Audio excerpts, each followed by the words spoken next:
guys who have travelled long and far, you are now standing in a very special place. For those of you watching from beyond, this is St Mary's Stadium. This is the home of the Saints Football Club, Southampton's football club, where the foot is used with the ball. It does feel sacred. Yes. Special place here. But it's very special for those who's a very strong Saints fan. Season ticket holder. Season ticket holder. Well, that's an occasional ticket holder. I see it's just up here.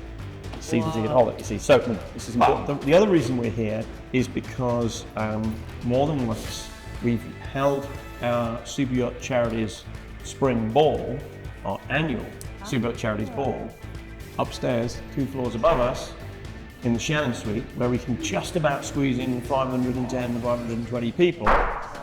And our chairman, Derek, is very pleased because the more people we get in, the more money we extract from them. And the more money we extract from them, the more work we can give to Glenn, because Glenn is the treasurer of the Superyacht Charities Foundation. What is a treasurer? We love So a treasurer, we're really then there to look after the financial welfare of that charity. I'm quite new to it. I'm still learning that remit. But essentially, we're making a lot of money every single year through a number of events. It's really about making sure that goes to the right places, to places where it makes a difference, and making sure that I'm there looking after the rest of the trustees' responsibilities in terms of making sure it's spent wisely, really. Derek is our chairman of trustees.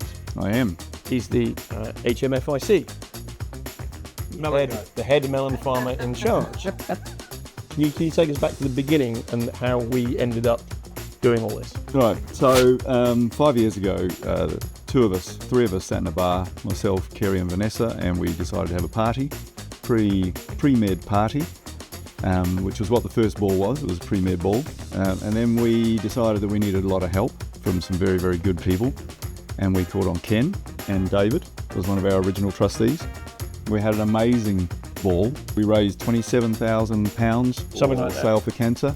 And we went soup to nuts in 3 months. So mid-January, we said, we are going to do this. Yeah. And mid-April, we delivered a ball where 300 We started, people. we booked a venue for 200, Yeah. and we walked back 3 weeks later and said, can you please open those middle doors? And we had 353 people, I think it was, in the first year. That was at St Mary's Stadium. Yeah. So the day after the ball, when we raised 27,000, I went out and bought a whole bunch of Superyacht charity domain names, called these guys and said, how about we do this all the time?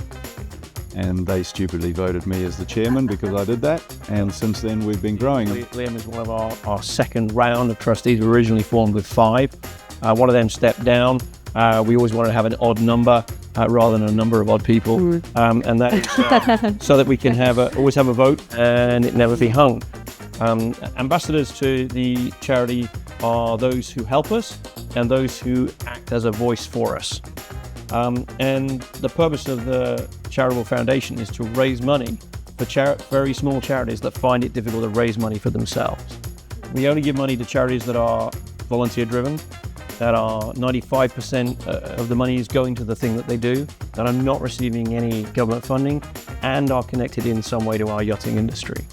And we could spend a whole hour talking about the wonderful things they do, which will be a just so you. But Liam is one of the the Superyacht world's quite affluent, I would say, and there was an option to sort of like get involved in it. And this isn't with owners, this is with people in the industry. So we've started with the Southampton ball, which is the main one, and it's purely people in the industry. It's because service providers. Southampton is the centre of the Superyacht industry, and that's why we had the ball here. There's 3 things a charity needs. It needs time, treasure, and talent.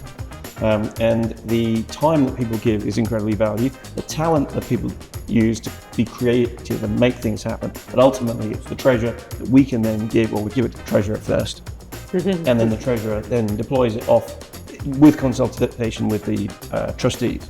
So we have some lively debates about how much to give to who and why, because there are so many worthy causes. Give this man a camera, you get the story, don't you? Wow. Well, he's got 2. I mean...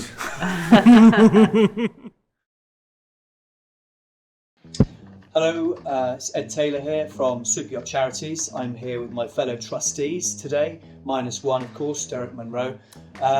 We wanted to put together a short video for you to explain a mission that we're about to undertake to Caracoop, which is in the island, which is in the Grenadines.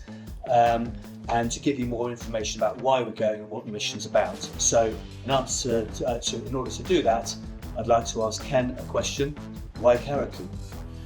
Well, for those of you who remember the start of the hurricane season, Beryl originally started out as a tropical storm, was upgraded to a Category 5 hurricane, but it came through so much further south than normal hurricanes and hit Carriacou with full force. They were totally unprepared because normally they are south of where hurricanes swing through, and 90% of people's homes, the infrastructure, shops and everything was flattened by this storm.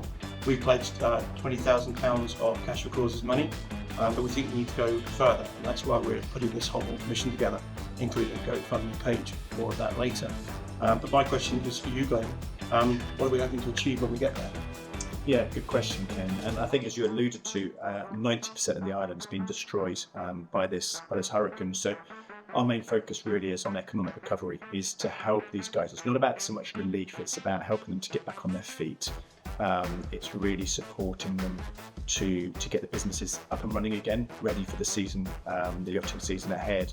And I think another big part of that is the comms.